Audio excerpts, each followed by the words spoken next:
Madam Chair, I'm sorry, I will have to go back to my previous question. I think it is left unanswered in most aspect because we are based on the tenor of questioning, we're getting back into those areas already inquired into by the Blue Ribbon Committee of the Philippine Senate. These were the background when the Senate Blue Ribbon Committee conducted the inquiry, Madam Chair. So are we getting back into those areas? Can we improve the manner by which the Blue Ribbon Committee conducted its committee hearings? So many of them were conducted, Madam Chair. So I'm a little bit in doubt as to what the objectives of this committee is, Madam Chair. Are we opening those areas again, Madam Chair? Good morning, Madam Chair. The Department of Health is welcoming the oversight hearing of the Committee on Appropriations. I apologize for my absence during the last meeting. However, as you very well know, I was monitoring it virtually online, even in the wee hours of the morning in the U.S. We are here to answer all the questions of the honorable members of Congress. Thank you. Salamat, Sected. And with indulgence of the members, before we begin with interpellation, I would like to ask a few questions which were left hanging in the last hearing, mostly because of the lack of information. So let's begin with the question on the list of items procured, and I am pertaining to the 47.6 billion fund transfer. Kung naalala nyo po, inisa-isa po natin, particularly itong COVID test kits. At napansin ko po, Secretary, na may mga pagkakataon na parehong-pareho po ang test type, parehong-pareho po ang brand, pero iba-iba po ang naging presyo. So, the price difference was as high as about 500 pesos. So for example, may price difference na 2,083 versus 1,562. So, yun ang unang tanong natin at ang sinabi niyo po sa amin ay rerepasuhin po ninyo ang mga documents. So sana po ay nagkaroon tayo ng mahabang break, halos 2 linggo po. So ano po ang paliwanag kung bakit po nagkaroon ng ganitong mga pagkakataon? Madam Chair, we submitted our breakdown of the 47.6 billion transferred to PSDBM for COVID-19 response. This was submitted by email, and today the physical documents are actually here. However, I can only surmise why the prices would be different because I was special advisor of the task force then, and I knew that certain items changed their pricing over the time. So I guess we need to look at the date that some items are procured because they were changing the cost as the pandemic was ongoing. May we ask Secretary Duque? I agree with the statement of Secretary Herbosa. It's very important to look at the timelines, Your Honor.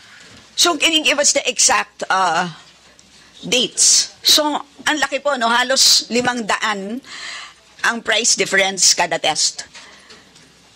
And these are all within, wala kasi dito sa sinabitin nyo sa amin, wala yung specific date. Pero alam naman po natin na minadali natin.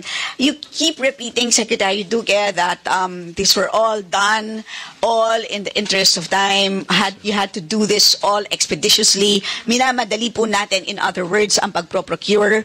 All of a sudden, now that we're asking you to please explain substantial price difference, you're now using as a defense the lapse of time. So, ano nga ba? So, is it expeditious or is it lapse of time? So, ano po ang...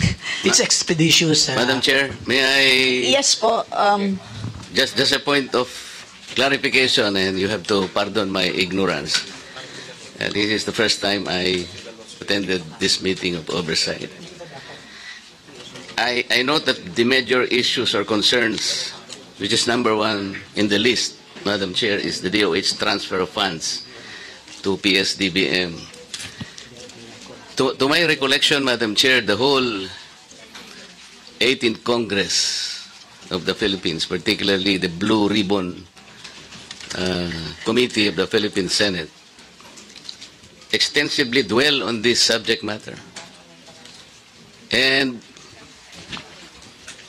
I would like to believe, Your Honor, just that because on the sheer number of hearings conducted by the Blue Ribbon Committee, then chaired by Senator Gordon, I believe these matters were extensively dealt with, and I would like to clarify, Madam Chair, or want to be clarified on which particular area or areas that were left uncovered by that Blue Ribbon Committee. I also recall that even the House of Representatives did a parallel inquiry on this main subject matter. And because of those two hearings, Madam Chair, I am also knowledgeable of the fact that there have been several cases filed against individuals in connection with this subject matter. So, what are the specific areas left uncovered by those committee hearings in the past, Madam Chair, that would require a repetition of such an inquiry? So, Honorable Marcoleta, most of the discussion so far and the cases filed pertains particularly to the transfer of funds and the irregularities pertaining to the transfer. Ang tinatanong ko po sa ngayon ay yung pong posibleng overpricing. Yun po ay sa pagkakaalam ko po ay hindi pa po natatalakay. Ito naman po, I could be wrong, pero marami na po akong natignan ng mga dokumento, hindi pa po. So, in fact, if you look at the cases, it really pertains to really just the irregularities with respect to the fund transfer. So, Madam Chair, so ito po, ang pwedeng tignan ay ang November 16, 2023 fraud audit report, which was already transmitted to the DOH, PSDBM, Office of the Ombudsman, Congress, as well as the OP. So ito po ang tanong ko, actually, sir, kung memorize na po natin, bakit hindi po masagot?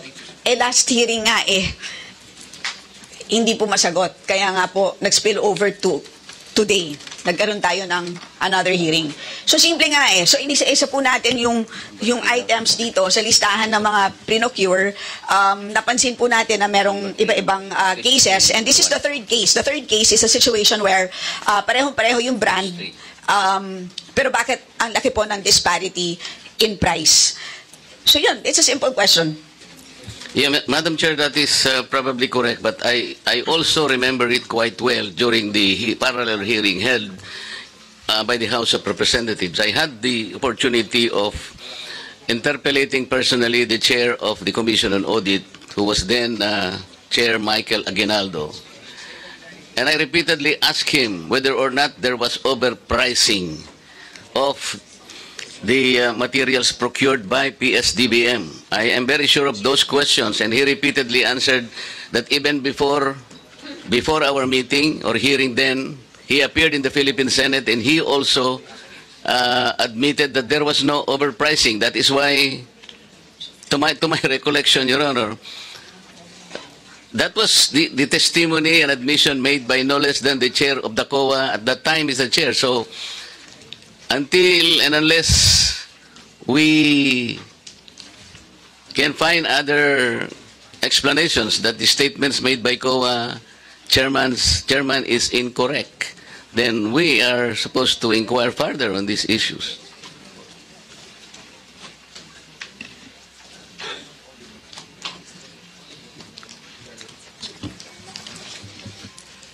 So, can you please answer that? I mean, there's about a 500 peso price difference. It is what it is. It's a price difference.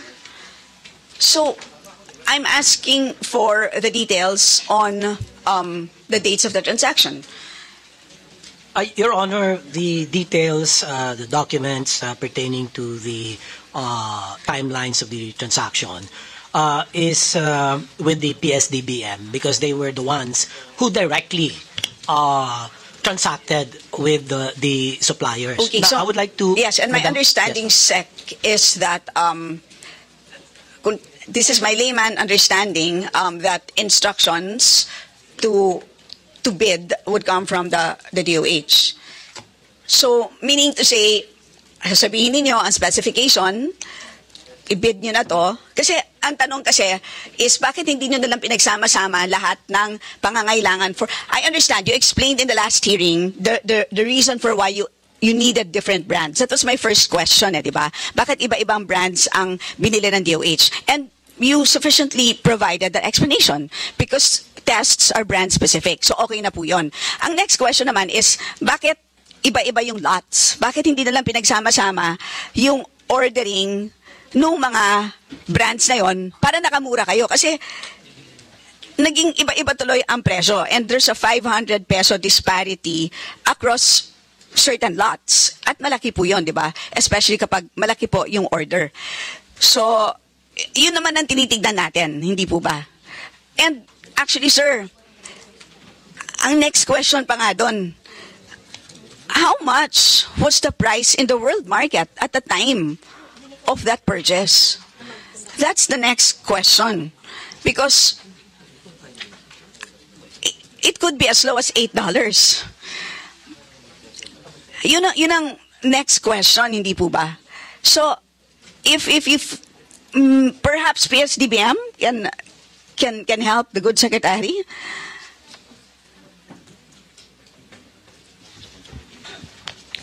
Madam Chair, as we also have explained in the past meeting, ang nangyari po dito is we procured as we received the APR. So yun pong question on bakit po iba-iba. That's the reason why we were asked to submit the breakdown or the inclusions in each PO, ano po yung mga nakalista na dapat ipaprocure.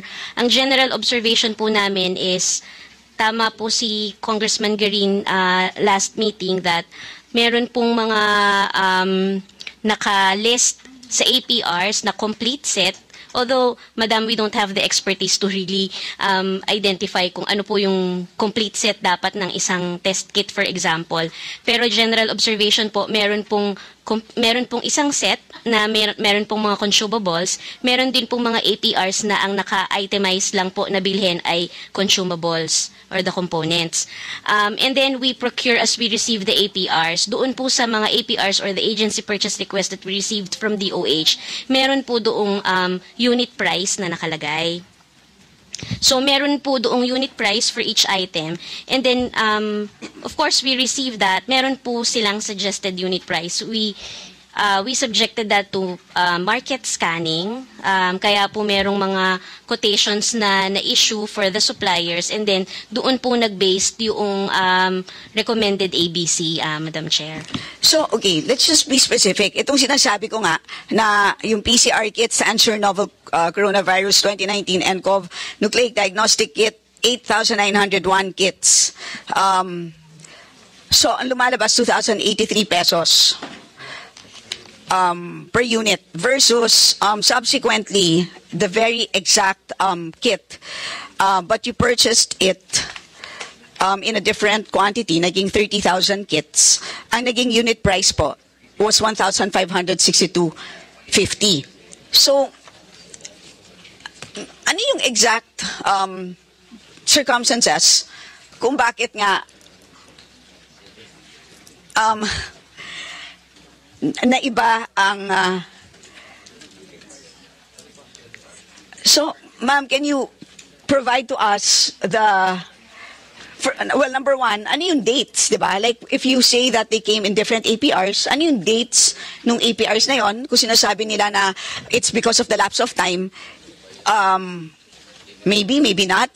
E paano kung ang difference in time is just 1 week? I mean, we need to make that determination, di ba? Kung talagang lapse of time is really the cause of that drop in price. And number two, ano po yung, as you said, you did market scoping. Kasi, based on our research nga, we could be wrong, but it could be as low as $8 at the time. So, ano yung naging resulta naman nung market scoping ninyo? So, can you provide to us the details? So, maybe, anyway, mukhang mahaba naman yung hearing natin. Pwede niyo po bang ipahanap na lang muna sa staff ninyo? I'm sure meron naman pong file. So, I can provide, sana po may kopya kayo nitong listahan ng binigay sa amin ng DOH, which is the matrix of all the items procured under the 47.6 billion fund. Yun pong kailangan namin na detalye. Because nga, may ganong observation na bakit iba-iba po ang presyo for the same items. Yes, Madam Chair, we will check po ngayon the dates. Thank you. Not just the dates, ma'am, but the specific, And the but you prices. understand Yes. the issue, Apo. ma'am. Yes, Madam Chair. Okay, thank you.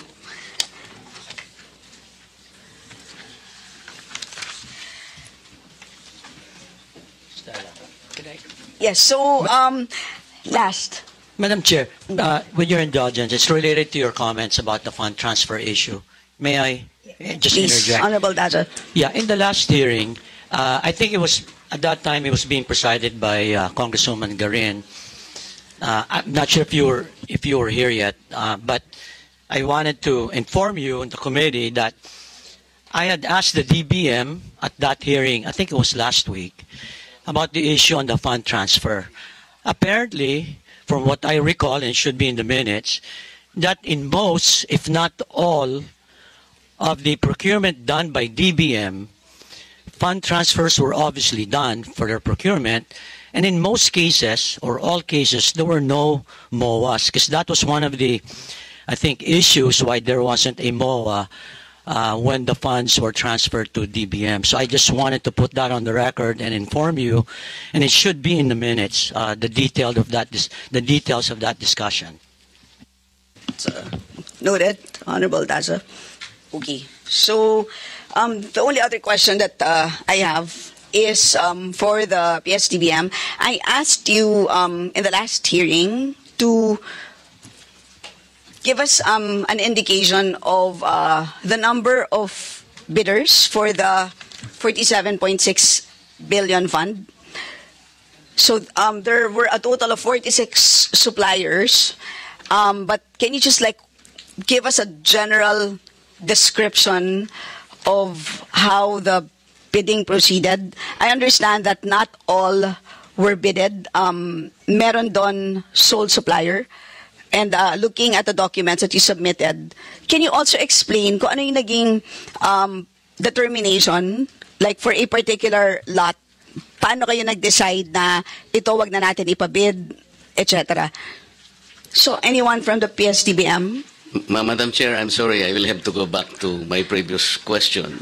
I think it is left unanswered in most aspect, because we are, based on the tenor of questioning, we're getting back into those areas already inquired into by the Blue Ribbon Committee of the Philippine Senate, and we are not emphasizing that at that time the major law that covered the inquiry is Republic Act 11469. Section 4 of that particular law, Madam Chair, particularly paragraph K, provided the President of the power to undertake the procurement of the following as need arises in the most expeditious manner, as exemptions from the provisions of Republic Act 9184 for the Government Procurement Reform Act. Meaning to say, Madam Chair, considering the nature of the procurement made, and because we were then under COVID-19, the very urgent nature of the measures taken by the Executive Department, particularly the DOH, would justify the things that they did, even probably considering the prices, because whatever available materials are there, Madam Chair, for example, under the Procurement Act, goods which may include personal protective equipment such as gloves, gowns, masks, goggles, face shields, surgical equipment, and supplies are exempted from the provisions of Republic Act 9184. And so, these were the background when the Senate Blue Ribbon Committee conducted the inquiry, Madam Chair. So, are we getting back into those areas? Can we improve the manner by which the Blue Ribbon Committee conducted its committee hearings? So many of them were conducted, Madam Chair. So I'm a little bit in doubt as to what the objectives of this committee is, Madam Chair. Are we opening those areas again, Madam Chair? Honorable Marcoleta, the 47.6 billion comes from various funding sources, including the GAA.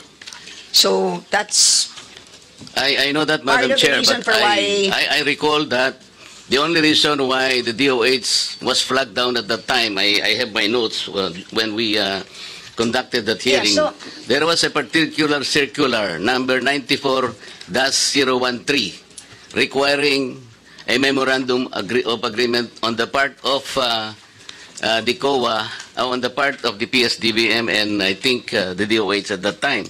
But we were arguing at that time, Madam Chair, that this particular memorandum agreement will not prevail against the law, 11469. 11469 is the operating law at that time. We were under an urgent and emergency situation, and we cannot allow ourselves to be subjected to a lot of rules and regulations because of the urgency of the situation. That was the very intent of the law. yes, sir. So, And so if we are examining again, by way of questioning what did happen on those times, then we are duplicating what happened no, in the sir. Senate Blue But Ribbon all Committee. I am asking is what principles were applied for the choice in a particular procurement modality, considering na iba-iba po ang ating funding source, including GAA.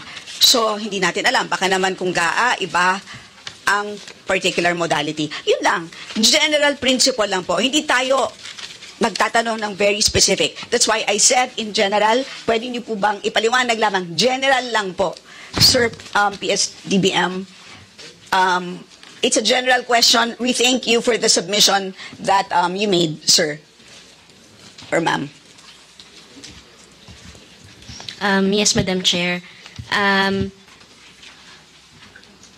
Yung general process, ma'am, how the procurement went during the COVID-19 pandemic, ito po yung kung paano po na-i-explain sa akin. Para dun sa 47.6, Yes, ma'am. kasi iba-iba yung Opo. naging modality, Yes, ma'am. hindi po ba? Yung 47, ma'am, 47 billion, meron po kaming 46 suppliers but around 150 contracts. So, ang general observation po namin ay yun pong mga nauna, yun pong na-cover ng Bayanihan 1 was undertaken through emergency under Bayanihan 1. And this might be because we followed yung pong GPPB Circular 01-2020 na sinasabi po doon at saka po yung GPPB Resolution 03-2020 na ang magiging mode po ay emergency procurement.